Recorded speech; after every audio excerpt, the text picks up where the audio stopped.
Good morning. Today is the 19th day of Iyar, May 27th. Let's begin with Sfiras HaOmer on page 138, sorry. Today is 34 days. Hayoim, Arba'a, Ushloishim, Yoim, Shehem, Arba'a Shavuos, Yeshisha Yomim, LaOmer.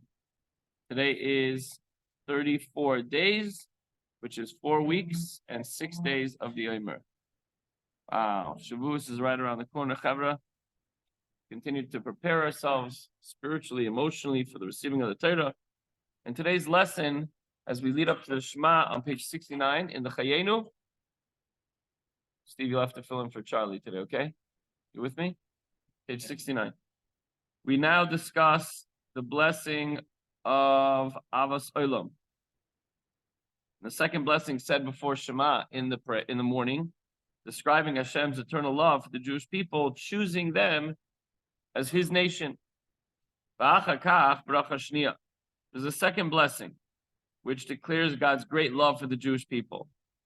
Notwithstanding the lofty service and the subjugation of all the heavenly angels, God saw fit to set them aside, as it were, choosing instead to delight in the service of His people below, in the mitzvah and the Shema of His people. What? Wrong book? Is there an extra one there? The blessing begins as follows. Avas olam aftanu Hashem Elokeinu. Lord our God, you have loved us with everlasting love. K'loimar, sheniach kol tzava ma'ala hakdoshim. That's to say that God set aside all the supernal hosts, the angels. But they're not the ultimate intent of creation. The purpose of creation is for a Jew to do a mitzvah. V'hishra shchinasei aleinu liyos nikra Elokeinu, k'ma'elekei Abraham, chulu k'nisgalel. And Hashem caused His Shechina to dwell upon us, the Jewish people, so that He be called our God, in the same sense that He is called the God of Abraham, as we explained earlier. So Abraham, the forefathers of Abraham, Yitzchak, and Yaakov, Abraham was completely nullified to God to the same degree that God is called the God of Abraham. He's also called our God. That means to say we have the ability to be a chariot to God, just like Abraham. And this is accomplished, as explained earlier, through the performance of Torah and mitzvahs. This is because love impels the flesh. What does that mean? Love affects concealment and contraction. So too did Hashem's love for His people bring about a certain contraction, and that He chose the service of the Jewish soul in the state in which they're found here below, enclosed in physical bodies in this finite world. When you have to push aside the angels and push aside any outside distractions and focus your love, you're contracting. Or when a person loves anybody, if you're focusing on that love, you're not focusing on something else. Otherwise, it's not true love. You're distracted. So you concentrate and focus on Hashem. When we say the Shema, we push everything aside, just like Hashem pushes aside the angels to focus on His chosen people. L'chein nikra avas olam.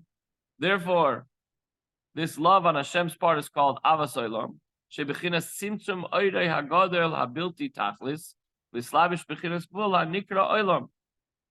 It refers to the contraction of Hashem's great and mighty light by assuming the garb of finitude to come into this physical world, which is called world. The concept of world signifying finitude of space. The same word, obviously, we know means hiddenness. Olam comes from the word helem. So God brought about this contraction in order to, for the sake of loving His people. Avor avas ama Yisrael kedei lekarva me'lov v'kola b'yichudei v'achtusi yisparech. For the sake of His love for His people, Israel, in order to bring them near to Him, that they may be absorbed into His blessing and His unity and His oneness through Torah and mitzvahs.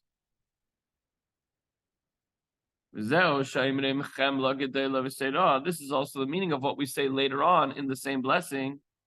In Avas Olam, we say exceedingly abounding compassion, meaning more than you have bestowed upon others, you have bestowed upon us. Not just love, but exceedingly abounding compassion. Perush, namely compassion exceeding the nearness of God towards all the other hosts above. Oh, there are angels, there are souls, there are spiritual realms that are much closer to God, you would think. But God moves them aside and says, no, those people, my children, my chosen nation, I love above everything else. God's nearness to them comes out of his sense of compassion for them. This can in no way compare to the compassion God feels for us. It's almost like with the angels, he has Rahmanas. But with us, for which reason he draws us closer to him. And the blessing of Avasalam then goes on to say, Ovana v'chartim mikol avaloshay. You have chosen us from among all nations and languages, who are guf ha'chumri hadnidme v'chumri yislegufe umas ha'olam.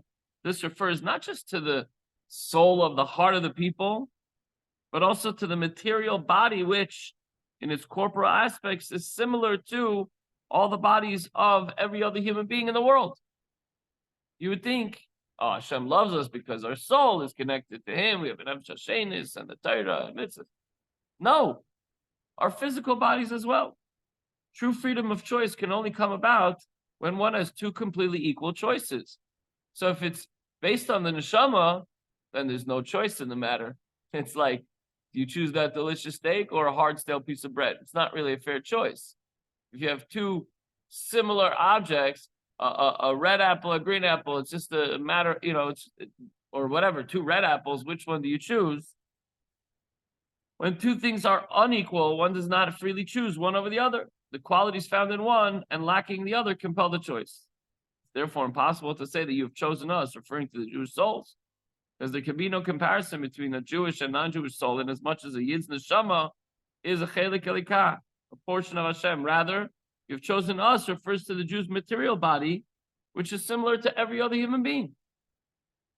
You have face, ears, nose, arms, feet, just like everybody else. God freely chooses Jewish bodies to be the proper vessel, keli, for the Jewish soul, desiring that through the deeds performed by the body for all physical mitzvahs demand bodily participation.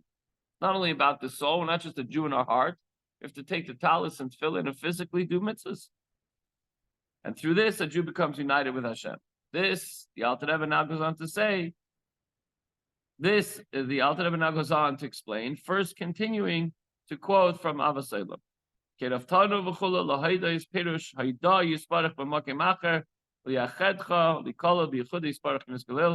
And he goes from saying, you have chosen us from all the nations and you have brought us near to give thanks.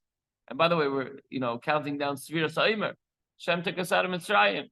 He chose us and took us to bring us near to him, our Sinai. And the interpretation of thanks will be given elsewhere, where the quality of abnegation found in thanksgiving will be explained. And what do we do when we get closer to Hashem? We proclaim Hashem's oneness, which means to be absorbed in his blessed unity, as we explained above. So the takeaway is Hashem loves each and every one of us. And that's why Hashem goes through all sorts of hoops and bells and whistles to be present in our lives, in order that we call him Hashem, in order that we proclaim our love for Hashem, v'havteis Hashem Elokecha, with all our heart, with all our soul, and with all our might. Everyone have a good day. Today's Memorial Day. Everyone's welcome to join the beautiful ceremony at Town Hall at 10 a.m., where I'll hopefully be able to humbly present a few words of blessing and inspiration.